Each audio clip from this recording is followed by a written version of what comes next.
Hello, welcome back. Hello. This is episode 7 of our playthrough. We're the developers of the game, and we're doing this series of playing through. And yeah, here we go.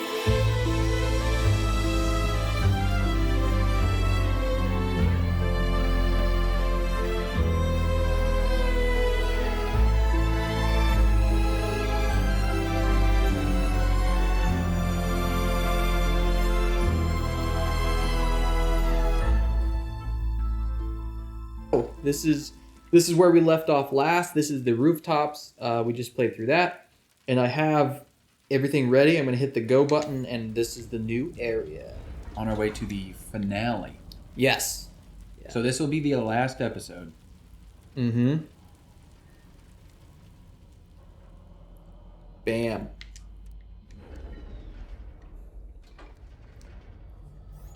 All right. Beep, beep, beep. After all those epic vistas, now we're just In a dingy locker room. Yeah.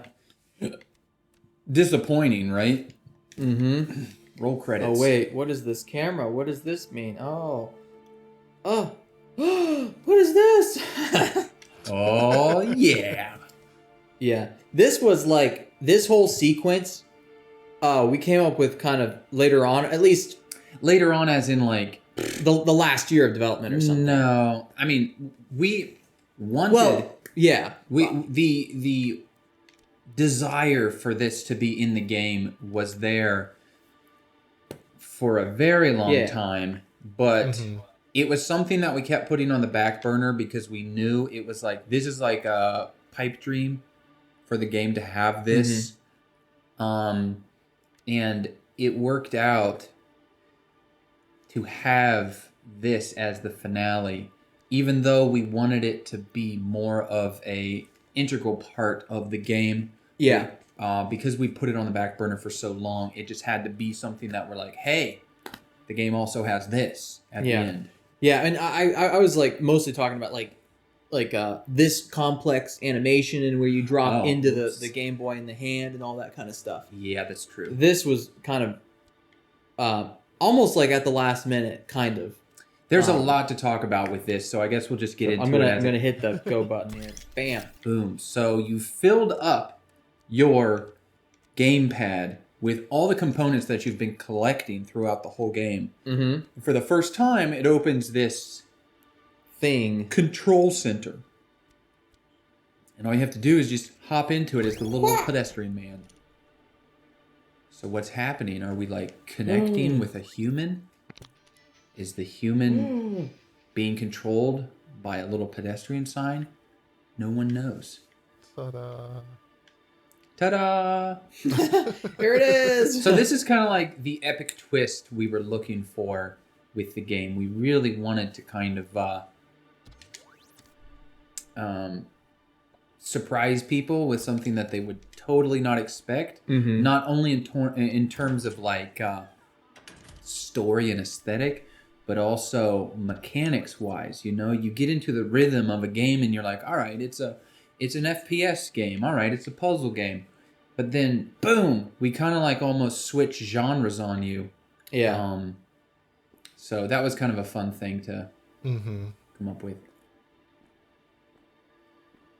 Yeah, this was, we can talk about more about this later, but this was even hard from a technical perspective too, because again, like what we talked about in our previous video where we were talking about when we first started designing the game, the signs were very static. They were, well, static as in they were always on a single plane. They never rotated. They never moved in like the Z-axis and everything.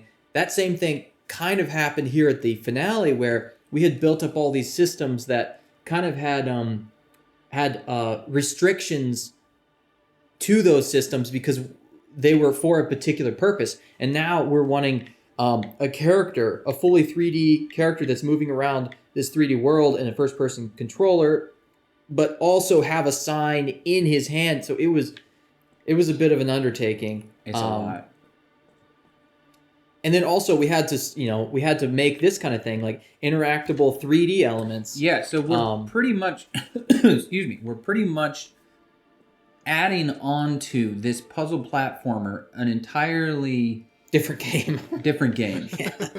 Now it's an FPS with actual like 3D exploration and interactable buttons and stuff like that. It's yeah. Bit ambitious, I would say. Here's a little Easter egg. It's not really Easter egg. That's a sign right there. Oh yeah. And we just kind of forgot to get rid of it. So it loads and it's up there and it has nothing in it, but it's just. I wonder if you got close enough if you pointed up. No, it wouldn't work. But yeah. It was there for a reason at one point, but yeah, that reason's long gone. Yeah. But yeah, this was one of those kind of first vista shots where you like go up here and you can see down here, you can see all the buildings, kind of like a wow moment. Mm-hmm. Yeah, the visuals for me have always been something that is meant to keep the player interested as they're solving puzzles, because, you know, as many people have mentioned, our game could be just on a black and white, you know, just flat wall, and it's just a bunch of puzzles where you go from one to the next. But we've always been very deliberate about making every single area very grand and interesting, and it almost just begs you to go and look around and explore. Yeah. Mm-hmm. Yeah, this was definitely a different challenge for us compared to the other areas, because those you're always looking at it from one direction, and we can control where the camera is based on the splines between signs and where we put puzzles, so we know where everyone's going to be looking. But this one is just a whole new, you had to, you know, completely build it out because you never knew where someone was going to walk or look, or so it's definitely a challenge from that perspective. Yeah, that's very true, because it's like all the other areas were built in 3D with only the necessary sides. Yeah. So like if you just slightly move the camera beyond where the play area is, there's nothing. There's no backs to the buildings. There's even like some of the boxes and stuff. Yeah. Don't have backs, like don't have polygons on the back. Because we're like, you're never going to see around anything. And then we come to this area and you have to see everywhere, like Joel's saying. Yeah, one of the other reasons too, or one of the other things that I'm going to mention is that this puzzle right here, like the 2D version of the puzzle, actually used to be on that building for a really long time, like the starting building. But later on, we decided to move the puzzle over here and then have these bridges pre-connected, like already put in place, because then it forces the player to kind of explore a little bit before they get stuck into this puzzle. Because some people, I remember early on when we were testing, they would almost forget that there was a first-person controller, that there was this human. And they would walk out of the starting area, they would go and immediately hop into the puzzle, and then they would never go back into first person. It was kind of weird. And so we were trying to figure out, like, you know, how can we remind them that, hey, there's this element that's necessary. Yeah. Because you can't beat the puzzle without going back and forth between these different elements. And yeah, people were just totally stumped, and they're like, "Oh, this is a broken puzzle." Yeah, but nope.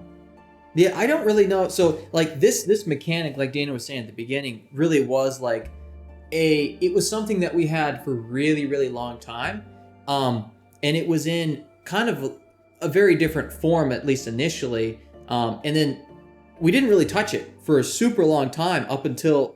I really think like it was probably like the last year or because something. We're like, man, this mechanic is so cool, or something like that. But first we have to make the game, which is a puzzle platformer, and if we have enough time, we'll add this cool element back into it. And thankfully, even though maybe we had to extend our development time a lot more, I think it was worth it because this just adds that cherry on top. Yeah. And so just to go into a little bit of what this mechanic was originally, it was going to be not on rooftops. It was going to be in like an art gallery of sorts. A combination of an art gallery and his apartment. Yeah. And there was going to be like different rooms, and all the rooms were connected by these bridges that were basically in like in this void, like in outer space, floating in outer space. So the idea, like aesthetically, was to imply this more abstract frame of mind that this person is in. He's been wandering the streets of Chicago, and then he gets so deep into his conceptualization that he just is in this like this void where he can like fully concentrate on this concept. Yeah. And the actual mechanic too, I mean, we kind of explore a little bit. This is a very simplified version of what we were originally thinking. Yeah. Where the original thought was going to be that there was a 3D world, which is this art gallery / apartments, and there was going to be 3 levels to the apartments, or to this art gallery, where there were like, floor 1, floor 2, floor 3, and then on each of these floors there were going to be different objects. So like a box would be on floor 1, and then a key would be on floor 3. And then if you viewed it from the top-down perspective, all 3 of these floors would be layered onto a single layer, and that would make up the puzzle. So the interactions, like if you were going to push the box on floor 1, it would hit a wall on floor 2. And then also if there was something that it could interact on floor 3. Yeah. So it was like this super complicated layer of all the different elements. Yeah, that got way too complicated. Not only to design, but like to make a cohesive puzzle out of. Yeah. It's definitely something that we could have built up to, but as an introduction to the mechanic, it wasn't the smartest move. Because we dealt with this a little bit here too, but like if you push a box in the 3D world and on a different floor there's something blocking that, then they would end up clipping. And so there was a lot of, things falling out of signs or clipping into things and not being able to retrieve them. And it was just entirely too confusing for an introduction. Yeah. We also had another pipe dream of using this mechanic throughout the entire game. Oh, shoot. So basically, and we were seriously considering it there for a while, that once you get to the finale, we introduce the mechanic of walking around, and then now that means you can go back to every single area you've played and walk around in them as the human, and it opens up the entire city to like an open world almost. Yeah, to more of an open world, and you can explore a whole nother layer of the game. But that would have probably added another 3 years of development. Yeah. That would have been a lot. I really like that concept though, because there would be like, if we had done that, there would have been elements that you would have seen through the entire game where you're like, I don't know what that thing is or what it does or whatever. Yeah. And then once you reach the very end, then you would backtrack, and then you would be seeing all these things that you saw, and you'd be able to actually interact with them and do things. Yeah, like the foreshadowing elements. At which we kind of did a lot of. Like every puzzle has his glasses just sitting there, and every puzzle has his backpack and his notebook of designs. Mm-hmm. We did as much as we could to imply what the finale was going to be. I mean, especially this gamepad here with all the components. We came up with that idea way later on, because we needed to have something in the game that was a connection between them. That was or like, connecting the whole game up to the end. It's like, I've been working on this thing, and it doesn't make any sense, but then, boom, you hit the ending, and it all comes together. Yeah. It's kind of a satisfying conclusion. Yeah. And I think we mentioned some of this probably in some other episodes, but we tried to sprinkle some of that stuff, like the glasses and everything, and then also the TVs. Every single TV in the game has the reflection of the last area, or where of his apartment. Yeah, the apartment, which we'll get to in a second. But so you're literally seeing the end of the game in the reflection of all the TVs through the entire game. Yeah. There it is. Yeah.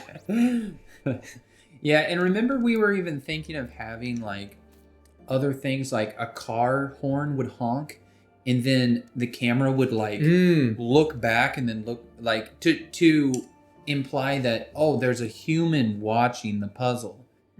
Like we wanted to have these moments where it was like he would almost be broken out of his train of thought into the real world, and you would hear like a crowd of people behind him, which would like, you know, his focus would be interrupted. Right.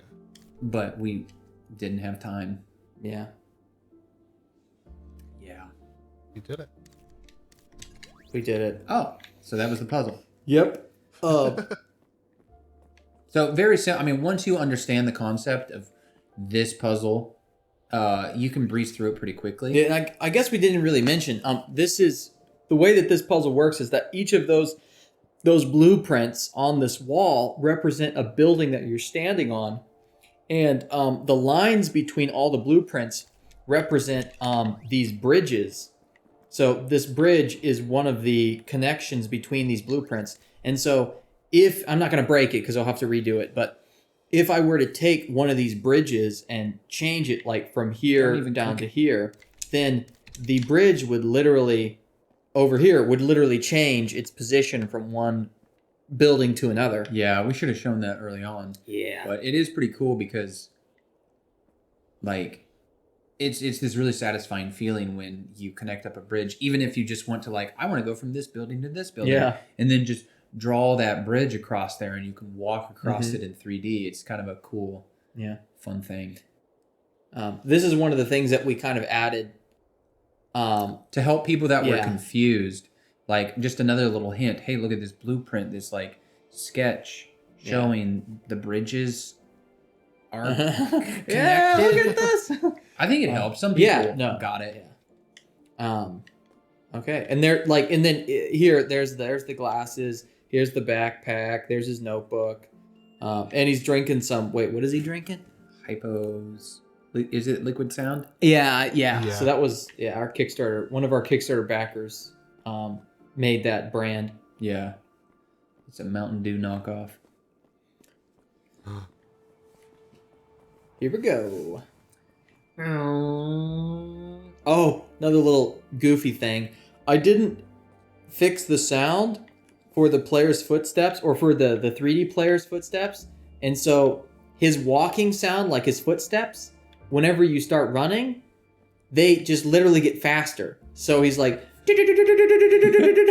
Yeah, well, because I never even really thought about this, but walking and running, your stride is different. Yeah. So the amount of steps you take when you're running is a lot less than the amount of steps you would take when you're walking. So it's like or at least it's not linear. Yeah, so it's like he's just walking really fast.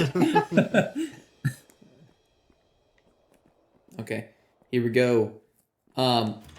This was one of those weird transitions that we had to make, which... Because we have to unload the previous area and load in the next area. So, unfortunately, most people get past the door before this area loads. Like, that's literally the only reason why this door is closed initially. Yeah. Is because this new apartments and hallway area isn't loaded yet. Oh well. It's one of those things that we just had to kind of skimp on just because of time. Yeah. Boo, boo. And then there, Logan, we trigger Logan's theme to the pedestrian, kind of bringing the whole game to almost a close. An emotional close. Yeah. Mm. But then he brings the whole song all together right before the credits start to roll, and it's just a masterpiece. That's like a Taco Bell. And there's a face in that spaghetti plate. What? Where? Yeah, go up to the spaghetti What? plate. See that? Really? Yeah. It's upside down. It's kind of scary. Oh, I don't see it. Yeah. It's like when you see it, you see it. You never unsee it. Yeah. But we had a lot of little. Daniel did it. I think Daniel did a really good job on the art for the apartments. It looks really sweet. Yeah, I wanted it to feel as cozy and lived in as possible. I know it looks maybe a little bit more messy than the average person's room, but there's something about having like a lot of clutter in video games that just makes it feel more real. Mm-hmm. Mm-hmm. Because if you have something that's all neat and tidy and straight lines, it just feels digital. It feels fake. So everything needs to be a little bit crooked, a little bit dirty and messy. Mm-hmm. Yeah, speaking of which, that's actually something that we kind of added on later. All of the signs in the game, whenever they're initially generated, I actually just give them some random variation in their corners. So all of them are slightly Crooked. Yeah, they're all slightly warped in different ways. Yeah. And you wouldn't really even be able to tell, but it's just enough to make it feel... lines don't perfectly line with each other. Yeah, because the real world is not straight. It's all crooked and evil. Mm. Yes. Yes. That was one of the big kind of visual revolutions, is when we added in the sign materials and the sign meshes. I think the first thing we did, or one of the first things we did it for, was those blueprints back in the finale. And then we expanded it to all the rest of the signs. It really, one, it helps with lighting, because the lighting works better on an actual mesh as opposed to like a sprite or like a sticker. And two, it just gives us the freedom to bend corners and to add in different reflections and different colors and really kind of merge them into the world. Yeah.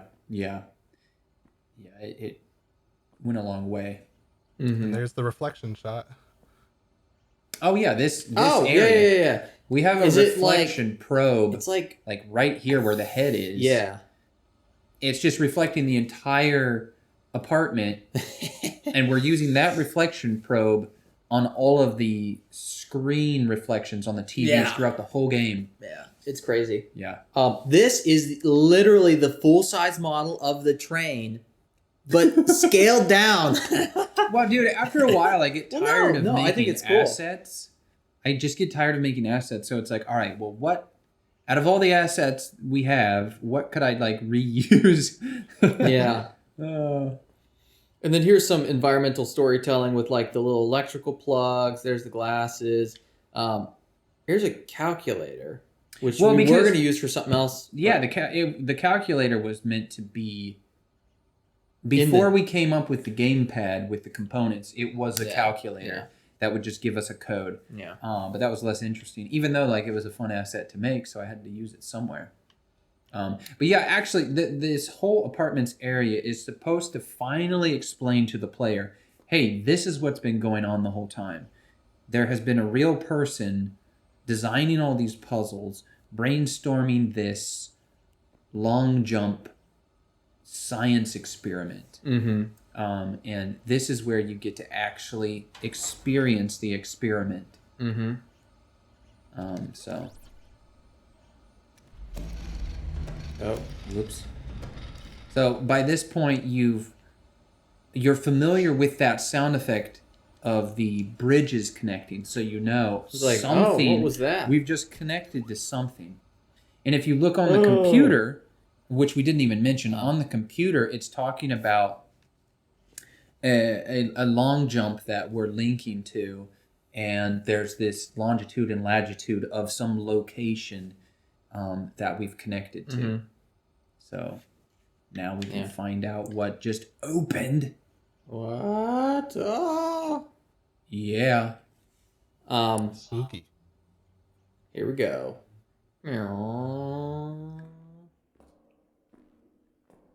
It's a long hallway. And so this area in between is just supposed It's to like be the void. the void.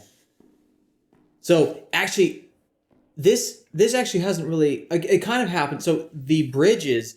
So throughout the game, as the 2D dude is like moving from sign to sign, he's invisible, and he's just in this kind of other dimension or something. Yeah. So that's what this is supposed to represent. This is the first time that the physical person has gone through this like wormhole or this other dimension that the little 2D dude goes through all the time. Right. Mm-hmm. And so for the first time, his experiments were successful, and he's actually connected to another location in the world. Which actually, if you look up the longitude and latitude that I put on the computer, it's Fiji. You can't get any further away before you start coming back. Yeah. And the this boat and like dock area, this was we didn't really know what the ending, like how well we knew what we wanted the ending to be, or like, but we didn't know how to execute it. We didn't really have it executed for a while, and this dock in the boat was something that we came up with in order to be like, we wanted something like fantastical. We wanted something kind of like surprising and off the wall that you wouldn't have thought, like a dock and a boat. Like why would that happen? But yeah, and it also almost needs to feel what's the word? Like unrealistically idyllic. Like if you look out at the horizon, like the water goes out to the clouds in like this unrealistic way, and that was kind of intentional, so that it feels like you're almost in another world. Maybe it's not actually Fiji. Maybe you're connecting to something else, and as you see, this boat has this cable running off to the horizon, and he's connected to something, which we never explained, but there's something that's pulling him in. Yeah. And then to kind of wrap up everything, we have all the different elements that have been through the whole game in the boat. And I remember too, this was actually kind of an important point where initially the little 2D dude was going to be left behind. Oh, yeah. And it was kind of a shame because you leave him in his apartment just sitting there, and you go off without the character that you've been with the whole game. Yeah. We needed him to be with you. Like we wanted the roll the credits screen to be looking at the little 2D dude. Like the little, because he's the main character. Yeah. Or she. So yeah, I think we got the best of both worlds by having this whole thing and having a little character finally escape in a way. Okay, we're ready? Ready. Oh man.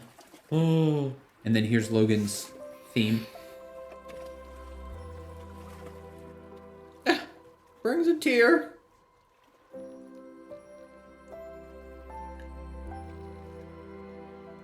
Lovely. There we go. Nice. Bam. So that is the whole game. That was a lot of work. Yeah. Yeah. So, I don't know if we've really talked about too much about the history of it, but this game took us 6+ years. Yeah. And it was just the three of us creating the game, and then we had our friend Logan do the music and audio. But which he was with us pretty early on. Yeah, I mean, I would say before we launched, he was probably with us for like 4 years, maybe. Yeah. 3 to 4 years. Yeah. He was with us, just experimenting with the music, and I mean, he helped us out with other elements of the game. He play tested the crap out of it as well, and gave us a ton of feedback. So I think, it was a really good team, and I think we achieved pretty much everything we set out to do with this game. So yeah, I'm personally very happy with how it turned out. Yeah, it really it kind of exceeded our expectations in a lot of ways, because this game morphed into what it is. We didn't really go into making this game thinking it was going to be this like bigger thing. But just over time, we just kind of kept adding to it. And the term "wouldn't it be cool if" was used a lot. Yeah, and also just some encouragement from like local people that we went to see and show it to, and them saying, "Hey, this could actually be a thing," and it's like, "Oh, really?" Like, this is just like a side testing project. So that really helped us out to, push ourselves to go one step further. Oh yeah. Yeah, encouragement goes a long way when you're working on something, especially as big as this. Yeah. It's really hard to muscle through the hard times, on your own when you're just nose to the grindstone. Yeah, I really can't imagine making a game this big, or any game for that matter, without without like a small group of people. Like doing a game, like being a solo developer and creating a game would be awful. Yeah. That would be really bad. Yeah. So. Yeah, I mean the way that you make games are similar to that of like an author or something, and they work completely in isolation most of the time. But it's only one small aspect. Yeah. Of like what a game is, because there's so many facets to. I mean, it's crazy. It's not only like for us. It wasn't only making the graphics and the designing the puzzles and making the audio and doing the options menu, and the list goes on with that kind of stuff. But then there's also marketing, and then there's learning all the different softwares and setting up a website and doing YouTube videos and everything. And we had a Kickstarter, so there's so much. And then setting up the back end of Steam and all that kind of stuff. It's crazy how much there is that is not even making the game. Yeah. But it's necessary in order to have a game. So, it's good that we had a team of people that were able and willing to get through all of the trials and tribulations. But so I mean, we probably have 100 more things to say about it. But this was it was a really good experience, and we're really happy with how it turned out. Yeah. Yep. You guys have any more thoughts? No. I think that's about it. Yeah. Okie dokie. Well, thanks a lot for watching. This was a lot of fun to play through the whole game, and especially now since it's been a while and everything, and we can kind of look at it and talk about it. So, thanks a lot for listening, and hope to see you next time. Thanks. Bye. Peace.